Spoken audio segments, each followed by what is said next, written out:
먼지 낀 고문원 보관실, 영국 출신 성경언어학자, 아서 리드는 히브리어 캐데미. 빽빽하게 주석된 도해를 펼칩니다. 도해의 첫 줄에는 이렇게 적혀 있었죠. 캐뎀 동쪽 태고 정면. 그리고 옆장에는 에스겔 성전의 동문 축선이 굵게 그려져 있었습니다. 리드는 의아해합니다. 왜 동쪽이 시간의 앞이지? 성경이 말한 동방은 단순한 방향이 아니었습니다.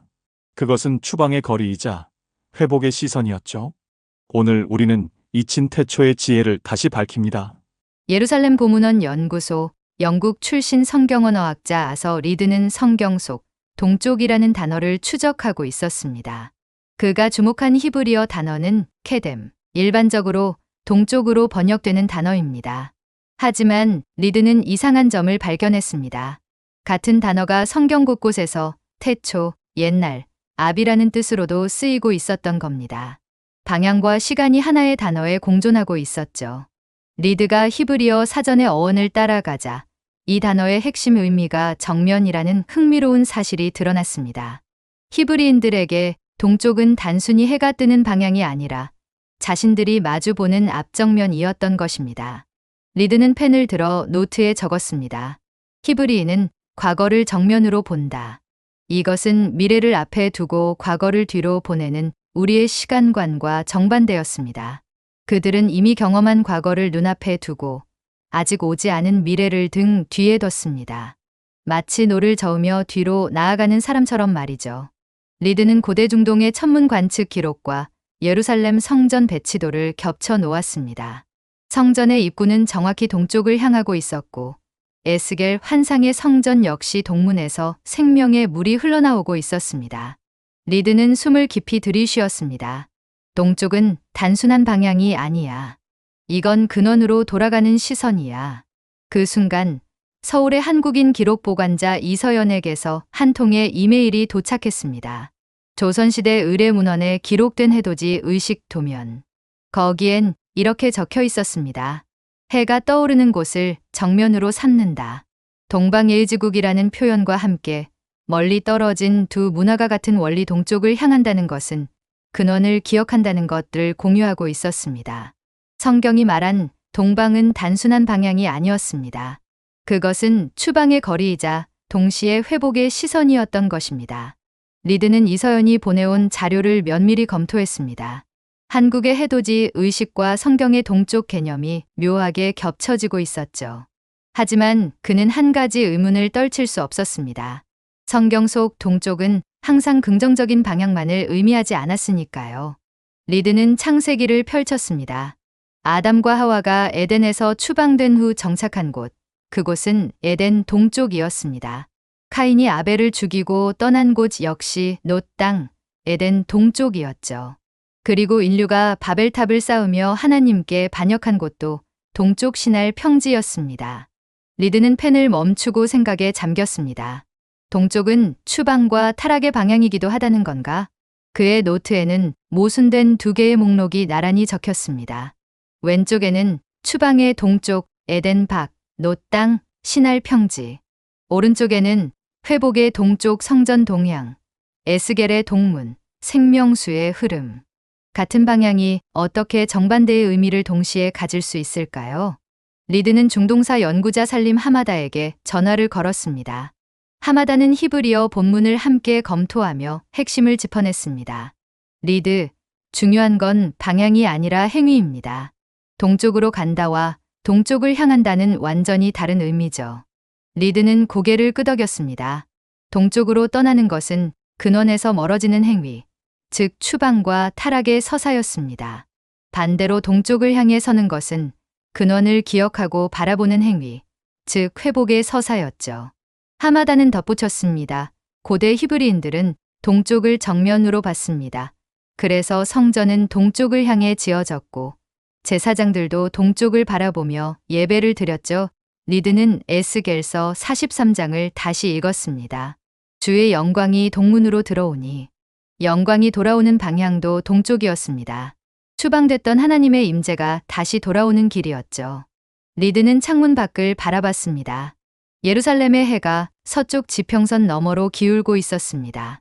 그는 조용히 중얼거렸습니다. 떠남은 추방, 바라봄은 회복. 동쪽은 길이 아니라 시선이었던 거야. 노트의 마지막 줄에 그는 이렇게 적었습니다. 캐뎀 동쪽은 방향이자 시간의 원점이다. 그곳에서 멀어지면 추방이 되고 그곳을 바라보면 회복이 시작된다. 리드는 자신의 연구를 정리해 예비 시사회를 준비했습니다. 캐뎀은 방향이 아니라 시간의 원점입니다. 동쪽으로 떠나는 것은 추방이고 동쪽을 향하는 것은 회복입니다. 그의 발표는 간결했지만 회의실의 분위기는 냉랭하게 식어갔습니다. 한 원로 신학자가 먼저 입을 열었습니다. 리드 박사, 흥미로운 해석이지만 위험합니다. 캐뎀을 지나치게 상징적으로 확대하고 있어요. 다른 학자도 고개를 저으며 가세했습니다. 은유를 지리적 실체로 비약시키는 건 학문적으로 문제가 있습니다. 리드는 침착하게 반박했습니다. 제가 사용한 것은 히브리어 사전의 원문과 성경 본문의 교차 검증입니다. 은유가 아닙니다. 그는 준비한 자료를 펼쳤습니다. 첫 번째, 히브리어 사전에서 캐뎀의 어원이 정면 태초를 가리킨다는 항목. 두 번째, 에스겔서의 성전 동향과 동문 귀환 모티프. 세 번째, 고대 천문 관측 기록과 예루살렘 성전 배치도의 일치. 네 번째, 한국의 조선시대 해돋이 의식 문헌. 이 네 가지 증거는 모두 독립적인 출처에서 나왔습니다. 그리고 같은 결론을 가리키고 있습니다. 하지만 제작위원회의 책임자가 끼어들었습니다. 리드 박사, 문제는 증거가 아닙니다. 해석의 방향이 문제예요. 그는 문서 한 장을 테이블 위에 놓았습니다. 이 연구를 그대로 발표하면 민족주의적 오독의 위험이 있습니다. 특정 지역을 성경적으로 우월하다고 주장하는 것으로 비춰질 수 있어요. 리드는 깊은 한숨을 내쉬었습니다. 저는 우월성을 주장하는 게 아닙니다. 다만 성경이 동방을 어떻게 기록했는지 사실 그대로 보여주려는 겁니다. 그래도 안 됩니다. 편집 보류를 통보합니다. 회의실이 조용해졌습니다. 리드는 자리에서 일어나 창밖을 바라봤습니다. 예루살렘의 해가 서쪽으로 기울고 있었죠. 그는 조용히 중얼거렸습니다. 사실이 위험하다면 우리는 무엇을 두려워하는 걸까? 그날 밤, 리드는 자신의 노트를 다시 펼쳤습니다. 캐뎀의 이중 의미, 추방과 회복의 서사, 동방 박사들의 지혜, 그리고 한국의 해돋이 의식.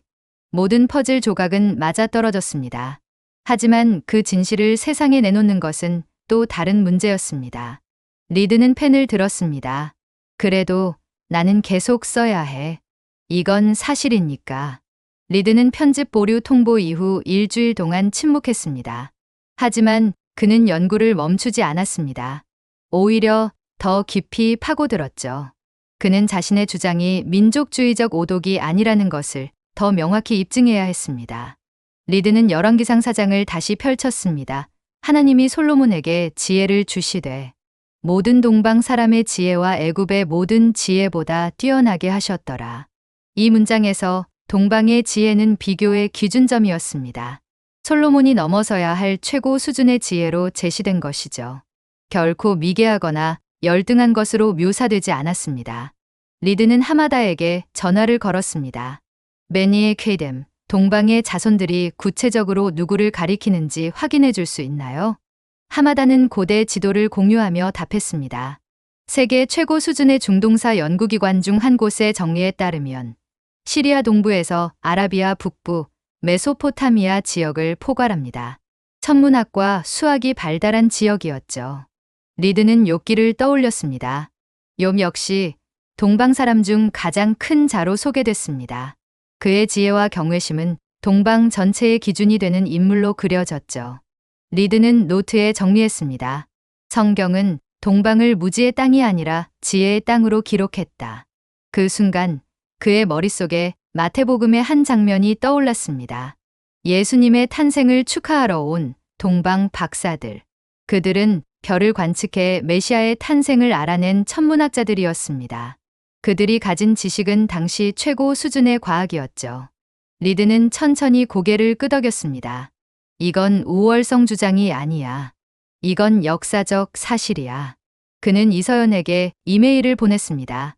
한국의 고대 천문 기록이나 역법 체계에 대한 자료가 있나요? 다음 날 아침 이서연의 답장이 도착했습니다.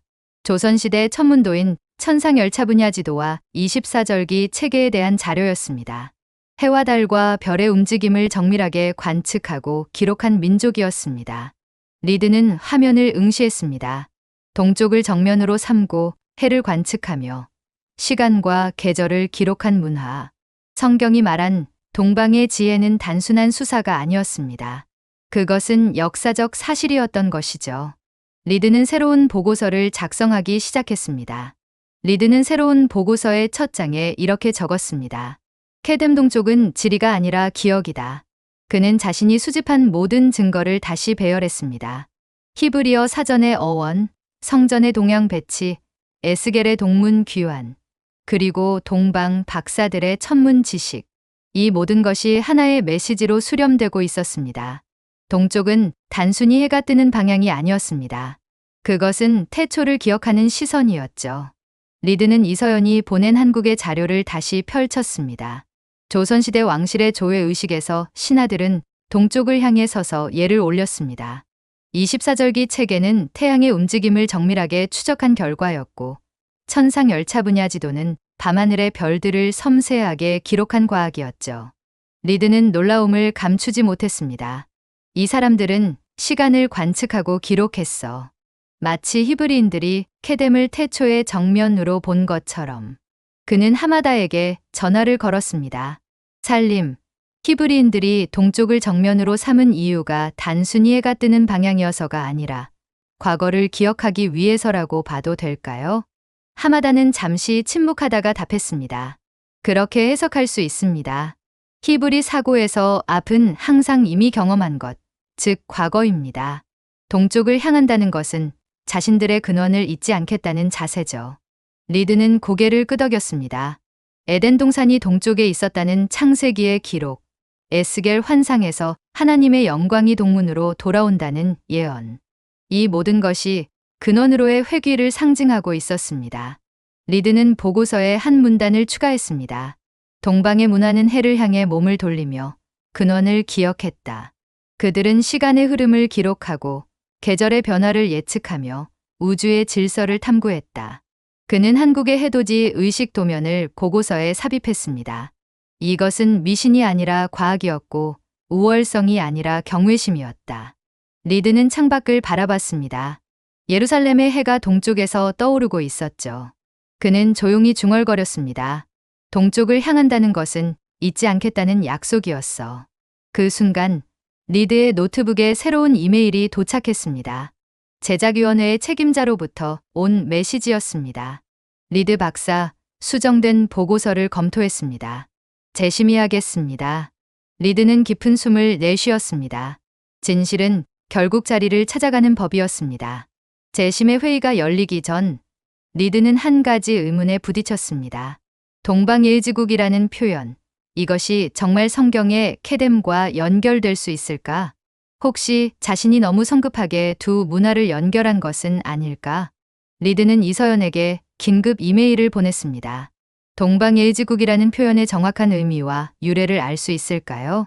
이서연의 답장은 다음 날 아침에 도착했습니다. 동방예의지국은 중국 한나라 시대 문헌에 처음 등장합니다. 예의를 아는 동쪽의 나라라는 뜻이죠. 리드는 고개를 갸우뚱했습니다. 예의? 그게 케뎀의 근원 기억과 무슨 관계지? 그는 예의라는 한자의 뜻을 찾아봤습니다. 예는 절차를 따르는 것, 의는 바른 모습이었습니다. 리드는 잠시 생각에 잠겼습니다. 절차를 따른다는 것은 무엇을 기억한다는 뜻일까? 그 순간 그의 머릿속에 퍼즐 조각이 맞춰지기 시작했습니다. 예의는 단순히 공손함이 아니었습니다. 그것은 정해진 질서를 기억하고 따르는 행위였죠. 조상에게 제사를 지내는 것, 계절의 변화에 맞춰 의식을 행하는 것, 해가 뜨는 동쪽을 향해 예를 올리는 것. 이 모든 행위는 근원을 잊지 않겠다는 약속이었습니다. 리드는 하마다에게 전화를 걸었습니다. 살림, 히브리 문화에서 기억이라는 개념은 어떤 의미였나요? 하마다는 즉시 답했습니다. 히브리어로 자카르, 즉 기억한다는 것은 단순히 과거를 떠올리는 게 아닙니다. 그것은 과거의 약속을 현재에 실천하는 행위죠. 리드는 무릎을 쳤습니다. 그렇다면 예의도 같은 개념이야. 과거의 질서를 현재에 실천하는 것. 그는 이서연의 자료를 다시 펼쳤습니다. 조선시대 왕실의 조회 의식, 24절기에 맞춘 농경 의례, 동지와 하지의 천문 관측. 이 모든 것은 기억의 실천이었습니다. 리드는 보고서에 한 문단을 추가했습니다. 동방예의지국이란 예의 바른 나라가 아니라 근원을 기억하는 나라라는 의미로 재해석될 수 있다. 하지만 그는 여전히 조심스러웠습니다. 이 해석이 과도한 비약은 아닐까? 리드는 창밖을 바라봤습니다. 석양이 서쪽으로 기울고 있었죠. 그는 조용히 중얼거렸습니다. 아니야. 이건 비약이 아니라 연결이야. 두 문화가 같은 원리로 시간을 대한 거야. 리드는 재심의 회의 전날 밤 마지막 검증 작업에 착수했습니다. 그는 자신의 해석이 단순한 문화적 유사성을 넘어서는지 확인해야 했습니다. 리드는 이서연에게 또 다른 질문을 던졌습니다. 한국의 고대 천문 관측 기록이 실제로 과학적 정확성을 가지고 있었나요? 이서연은 자세한 자료를 보내왔습니다. 천상 열차 분야 지도는 1395년에 제작됐지만 그 원본은 고구려 시대로 거슬러 올라갔습니다. 그 지도에는 1467개의 별이 정밀하게 표기되어 있었죠. 리드는 숨을 멈췄습니다. 1467개, 이건 관측이 아니라 체계야. 그는 서양의 천문도와 비교해 봤습니다. 당시 유럽의 천문도는 대부분 1000개 미만의 별을 기록하고 있었습니다. 하지만 여기서 리드는 다시 의문에 부딪혔습니다. 잠깐, 이게 정말 독자적인 관측인가? 아니면 다른 문명의 영향을 받은 건가? 그는 밤새 자료를 뒤졌습니다. 일부 학계에서는 천상 열차 분야 지도가 중국 천문도의 영향을 받았을 가능성을 제기하고 있었습니다. 리드는 고민에 빠졌습니다. 만약 영향을 받은 거라면 이건 독창적인 지혜가 아니라 전수받은 지식일 뿐이야. 하지만 그는 24절기 체계를 다시 살펴봤습니다. 24절기는 단순히 중국에서 받아온 개념이 아니었습니다. 한반도의 기후와 지리에 맞춰 세밀하게 조정된 체계였죠. 입춘, 우수, 경칩. 각 절기의 이름은 한반도의 계절 변화를 정확히 반영하고 있었습니다. 리드는 하마다에게 전화를 걸었습니다. 살림, 지혜를 전수받는 것과 지혜를 발전시키는 것의 차이는 뭘까요? 하마다는 웃으며 답했습니다. 리드, 동방 박사들도 메소포타미아의 천문학을 배웠습니다. 하지만 그들은 그 지식으로 메시아의 별을 찾아냈죠. 그게 지혜입니다. 리드는 고개를 끄덕였습니다. 받아들이는 것이 중요한 게 아니었습니다. 그것을 자신의 삶에 적용하고 발전시키는 것이 지혜였죠. 리드는 보고서에 마지막 문단을 추가했습니다. 동방의 지혜는 고립된 것이 아니라 연결된 것이었다. 그들은 우주의 질서를 관측하고 시간의 흐름을 기록하며 근원을 기억했다. 그는 이서연의 해돋이 의식 도면을 다시 봤습니다. 동쪽을 향해 예를 올리는 모습. 그것은 단순한 의례가 아니었습니다. 그것은 태초의 빛을 잊지 않겠다는 과학이자 철학이었습니다. 리드는 창밖의 동쪽 하늘을 바라봤습니다. 새벽이 밝아오고 있었죠. 재심의 회의가 열렸습니다. 리드는 수정된 보고서를 발표했습니다. 그의 목소리는 침착했지만 단단했죠. 캐뎀은 방향이 아니라 시선입니다. 동쪽으로 떠나는 것은 추방이지만 동쪽을 향하는 것은 회복입니다. 회의실의 학자들은 조용히 경청했습니다. 리드는 히브리어 사전, 성전 배치도, 에스겔의 동문 환상을 차례로 제시했습니다. 그리고 마지막으로 한국의 해돋이 의식 도면과 천상 열차 분야 지도를 펼쳤습니다. 이 문화는 동쪽을 정면으로 삼아 근원을 기억했습니다. 그것은 미신이 아니라 과학이었고 우월성이 아니라 경외심이었습니다. 한 학자가 질문을 던졌습니다. 리드 박사, 그렇다면 왜 성경은 서쪽이 아니라 동쪽을 강조했을까요? 리드는 잠시 생각했습니다. 서쪽은 해가 지는 곳입니다. 끝을 의미하죠. 하지만 동쪽은 해가 떠오르는 곳입니다. 시작을 의미합니다. 그는 창세기를 펼쳤습니다. 태초에 하나님이 천지를 창조하시니라. 그리고 빛이 있으라 하시니 빛이 있었습니다. 그 빛은 동쪽에서 시작됐죠. 회의실이 조용해졌습니다. 리드는 계속 말했습니다. 에스겔은 하나님의 영광이 동문으로 돌아온다고 예언했습니다. 떠났던 영광이 다시 근원으로 돌아오는 것이죠. 그는 한국의 자료를 다시 가리켰습니다. 이 민족은 매일 아침 해가 뜨는 동쪽을 향해 예를 올렸습니다. 그것은 태초의 빛을 잊지 않겠다는 약속이었습니다. 한 원로 학자가 천천히 고개를 끄덕였습니다. 리드 박사, 당신의 연구는 단순한 언어 분석을 넘어섰습니다. 이것은 시간관에 대한 신학적 통찰입니다. 리드는 깊은 숨을 내쉬었습니다. 제작위원회의 책임자가 입을 열었습니다. 편집 보류를 해제하겠습니다. 이 연구는 발표될 가치가 있습니다. 회의가 끝난 후 리드는 홀로 회의실에 남았습니다. 그는 창밖을 바라봤습니다. 예루살렘의 해가 동쪽에서 떠오르고 있었죠. 리드는 조용히 중얼거렸습니다. 동쪽은 길이 아니라 기억이었어. 떠남이 아니라 돌아봄이었어. 그는 노트의 마지막 장에 한 문장을 적었습니다. 성경이 말한 동방, 케뎀은 우리가 어디서 왔는지 잊지 말라는 초대였다. 리드는 펜을 내려놓았습니다. 그의 연구는 이제 세상에 나갈 준비가 됐습니다. 리드의 연구는 학술지에 게재됐습니다. 그의 논문 제목은 간결했습니다. 케뎀, 방향이 아닌 기억.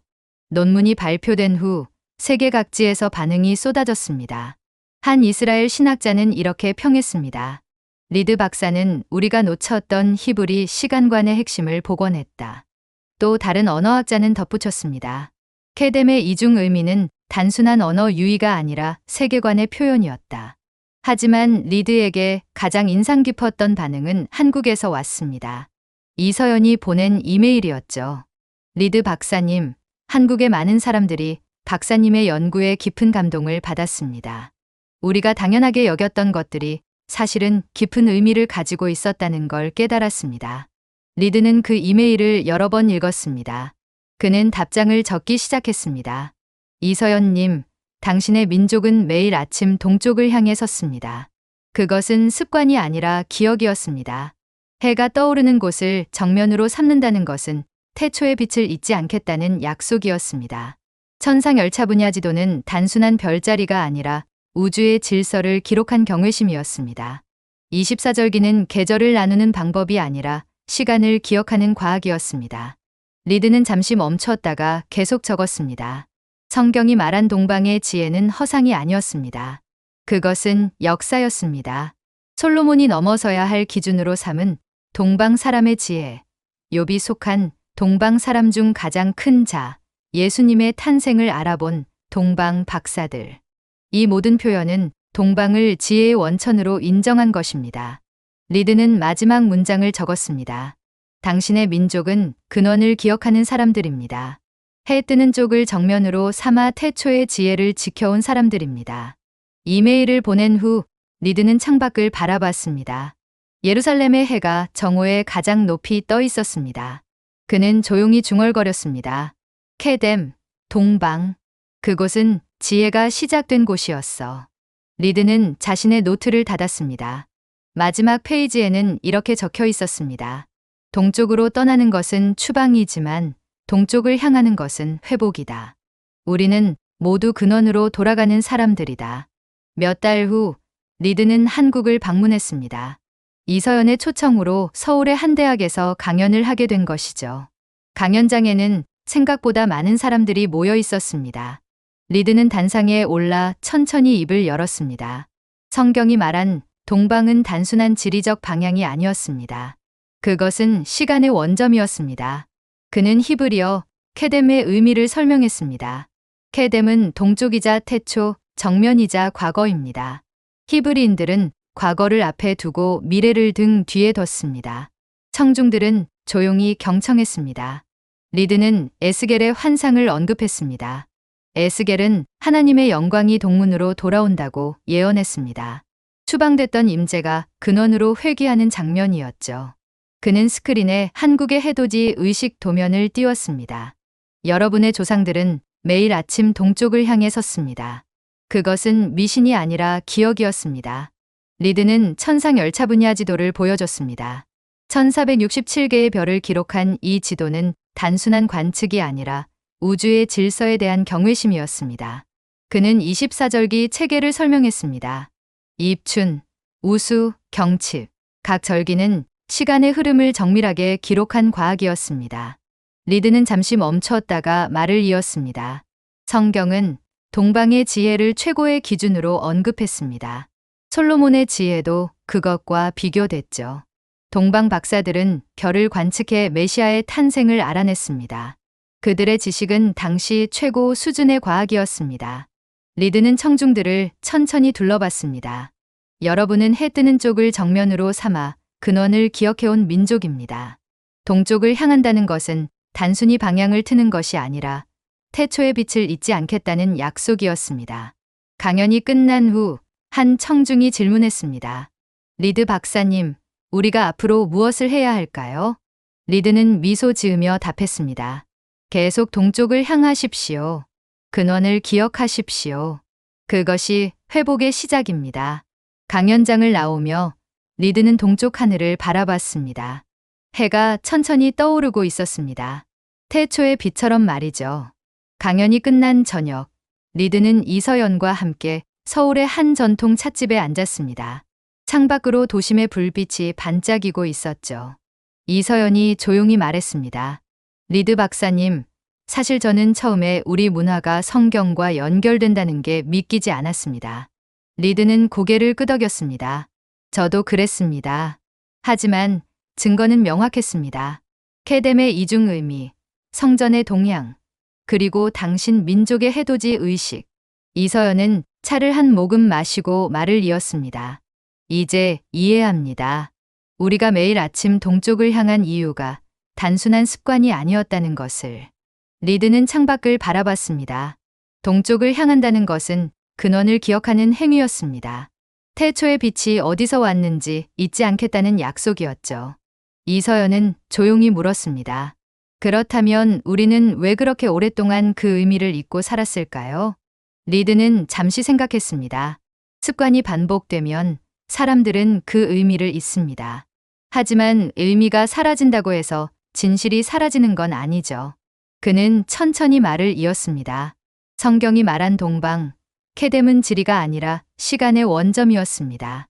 그래서 추방은 동쪽으로 떠나는 것이었고 회복은 동쪽을 향하는 것이었습니다. 리드는 이서연을 바라봤습니다. 당신의 민족은 해 뜨는 쪽을 정면으로 삼았습니다. 그것은 근원을 기억하는 몸의 언어였습니다. 천상 열차 분야 지도는 우주의 질서를 기록한 경외심이었고 24절기는 시간을 기억하는 과학이었습니다. 성경이 동방의 지혜를 최고의 기준으로 삼은 이유가 바로 그것입니다. 이서연은 천천히 고개를 끄덕였습니다. 리드는 마지막으로 말했습니다. 당신의 민족은 잊힌 태초의 지혜를 지켜온 사람들입니다. 동방의 사람들입니다. 창밖으로 밤이 깊어갔지만 동쪽 하늘은 이미 새벽을 준비하고 있었습니다. 리드는 조용히 중얼거렸습니다. 동방, 케뎀. 그곳은 우리가 돌아가야 할 근원입니다. 그곳을 향하는 것이 회복의 시작입니다. 이서연은 창밖의 동쪽 하늘을 바라봤습니다. 그리고 조용히 말했습니다. 네, 우리는 동방의 사람들입니다. 태초의 빛을 기억하는 사람들입니다. 오늘의 이야기는 여기까지입니다. 재미있게 보셨다면 구독과 좋아요 부탁드려요. 따뜻한 이야기로 다시 찾아뵙겠습니다. 감사합니다.